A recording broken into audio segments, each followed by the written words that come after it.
दाखवलं जाईल, home district दाखवलं जाईल आणि सगळ्यात महत्त्वाचं इथे जो शेवटचा ऑप्शन आहे तो म्हणजे ई-के-वाय-सी स्टेटस.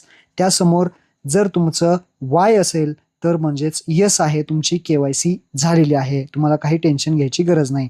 पण ई-के-वाय-सी स्टेटसच्या पुढे काहीच नसेल तर मात्र तुम्हाला फेस ई-के-वाय-सी या बटनावरती क्लिक करून तुमचा स्वतःचा चेहऱ्याचा फोटो घेऊन जो काही के-वाय-सी आहे ती के-वाय-सी करावी लागेल. ई-के-वाय-सी स्टेटस वाय झालं पाहिजे.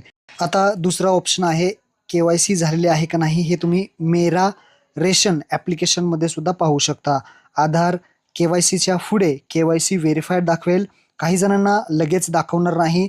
काही महिन्यानंतर तुम्ही एकदा के-वाय-सी केल्यानंतर काही महिन्यानंतर ते के-वाय-सी व्हेरिफाईड दाखवेल. त्यामुळे काळजी करू नका. हे सुद्धा थोड्याच दिवसामध्ये किंवा महिन्यामध्ये अपडेट होऊन जाणार आहे. तर अशा पद्धतीने तुमची के-वाय-सी झालेली आहे का नाही ते तुम्ही पाहू शकता. महत्त्वपूर्ण हा व्हिडिओ होता. आपल्या सर्व मित्रांना नक्की शेअर करा. धन्यवाद. जय हिंद, जय महाराष्ट्र.